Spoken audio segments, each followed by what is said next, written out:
No, actually, your brother was sort of your first assignment, but that was Kind of. But this was, I mean, this wasn't an assignment as such, you know. It was just, you know, me practicing. But, you know, the pictures came out so well that, and you know, I did quite a few early prints myself just to show them how they looked. And you know, they liked them too. So I think that's why they allowed me to carry on. And also, you know, they wanted to save some of the images for the work that's coming up, whether it's a booklet or whether it's other artwork. So really didn't want too much on show. So there's quite a few bits that they may use or may not use that were in the exhibition, but there's also a lot of other stuff that wasn't. in the end, you put in a lot of work for this show. As much for as did you put in as much effort for this as you would for a record? As much, if not more. Really? Blood, sweat, and tears daily. Once I was into the process of putting it together, whether it was with Timothy White, who curated the show and helped me put the whole thing together, whether it was with him or not, I mean, often I'd find myself at home literally living and breathing it, and barely getting, you know, three hours sleep before I couldn't wait to get back to the pictures to put them together and put the show together. So it was months and months of that. Did you surprise yourself at how into this you got? Yeah, I guess, you know, music has only been my other outlet, creatively speaking, and so, you know, when this finally sort of became a potential reality, as whether it's a career or just another creative outlet, I really did take it on board and enjoyed that process, purely because I think more than anything that you know, as I've mentioned before, that it's you who sees the image, takes the photograph, edits it, puts the image together, and prints it. And so it really is a journey from start to finish, and a personal one in many, many respects, and something which I enjoyed immensely. When your mom came to the gallery Yes. on Wednesday, and you walked around with her, when we talked to her afterwards, Yes, what did she say? I've never seen my son so happy as he is now. your mom said she'd never seen you happier before. True. True. I mean, I've got to say that the pressure that I guess I put myself under more than anybody else leading up to the exhibition was extreme.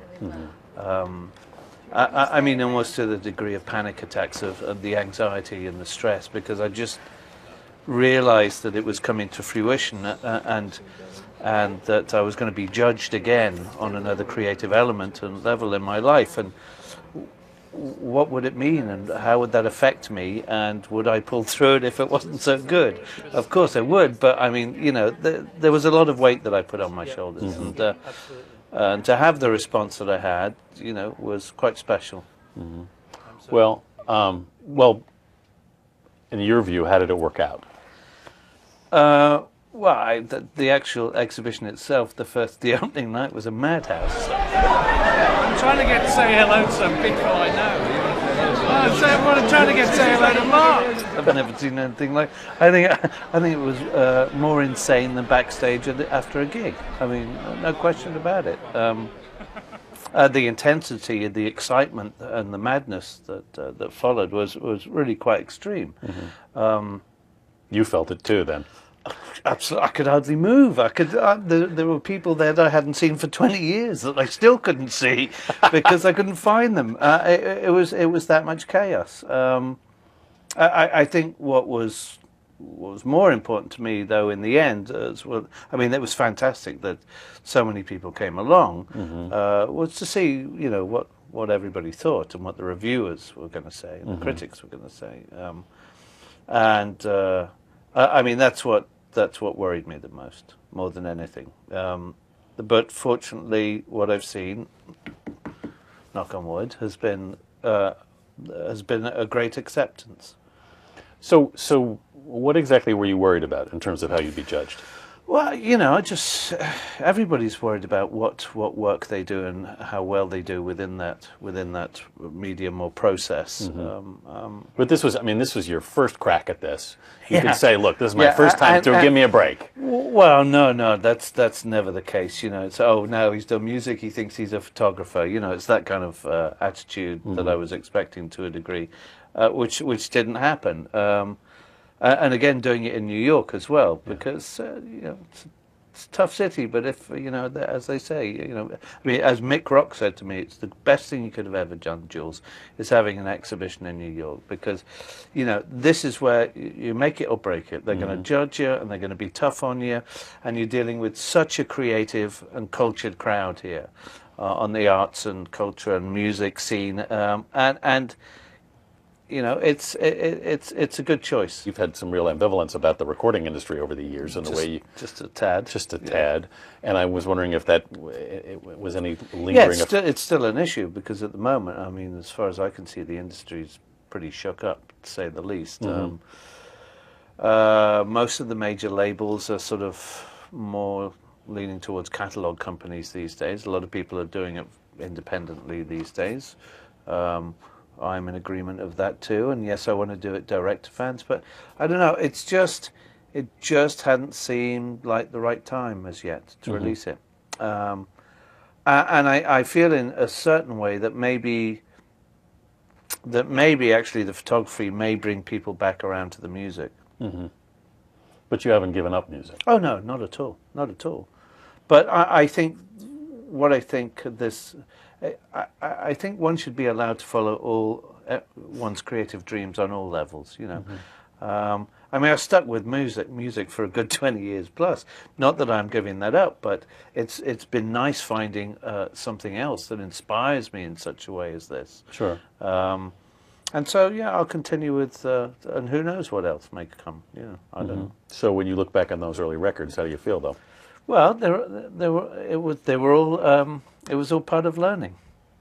Do you like them?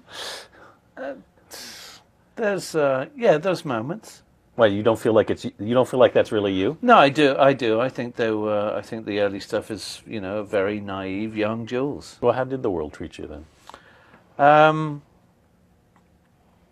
think you know, a lot of it was positive.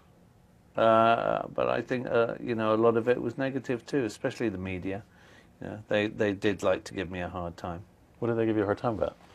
Well, like the comparisons, you know. The only reason he is where he is because of his dad, that kind of stuff, which is probably partially true at that time. Did you hear that a lot? A fair amount, yeah. Enough so that it got under your skin? Only when it got under my skin. But, you know, for the most part, I try to ignore anything negative. I've always tried to do that, because I've never understood negativity without, you know, at least some sort of constructive argument behind it. Whereas I just felt that there was a lot of negativity without that. You know, people would just put you down for the sake of it. And that really, I guess that was something that really ticked me off, because you couldn't answer back. You couldn't, you know, sit down and talk to these people and say, well, you know, you don't actually know me. You can't say these things about me without knowing me. So coming up from a sort of country existence to being in that sort of limelight was, you know, quite difficult. Well, you've had to do this your whole life, sort out the comparisons between yourself and your father. Indeed. How do you do that? How do you... Just get on with getting on these days. I think that's the only way forward. But how did you do it in the past? You just it's the same way I do now. You just plow forward. You just have to believe in yourself, no matter how many knockbacks you get, and you just keep going. You know, obviously there are moments and there are times that you absolutely feel overwhelmed by it all, and you wonder if you can make it and can pull through. But fortunately, you know, I've been very fortunate enough, should I say, in the fact that, number one, well, Mum is always been my biggest support. Come and look at this. And I just look at her and I think, well, you know, she survived such crap that if she can stand up tall, stand up proud, and stand up strong, then the least I can do is the same. You know, to show her how much I love her and how much respect and honor that I give her for, you know, for becoming the person I am now, which is a person full of love and strength, as far as I see, you know, and that's because of her, you know. Well, I get it. I mean, I get the sense in watching the two of you that in many ways you've got each other through a lot of this. Well, I think that's probably the case. I think that probably is the case. There's been, you know, we've been able to sort of balance each other out on many occasions. At some point, I guess you got to realize the comparisons are never going to go away. Maybe someday people won't know. Maybe some millennium. Yes. Yes. I mean, it's look. I look very much like my father. Yeah. I know some days I look in the mirror and I have a very ambivalent feeling about that. And I must imagine on your level, it's got to be. Well, I think it's funny. I was looking in the mirror the other day, and my mum keeps saying this to me, and I now recognise it more than ever. That I actually look more like her brother than anybody these days, which is quite. I mean, I adored him, but I'm going, really. But I do see the similarity. It's really. I think we go through different stages. Sure. Obviously, I mean, there's. For instance, one or two of the pictures in the exhibition of Sean, that he looks more like Dad than anybody could possibly look more like Dad. I mean, really, the definition of his nose is the shape of his mouth, the glasses. You know, there's striking as far as I can see, as far as I'm concerned. He really, really is. But again, in other shots, not so. Yeah. You know, fleeting.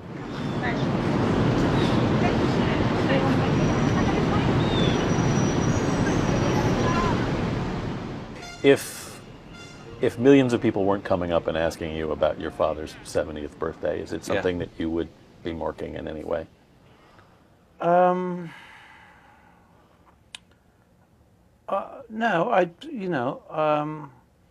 mean, it's a weird one. I guess the way I actually look at it logically, more than the sort of this thing that the media or a lot of people like to celebrate that fact that it would have been, is the fact that I'm actually looking at my age and his age, going, Jesus, what happened? Time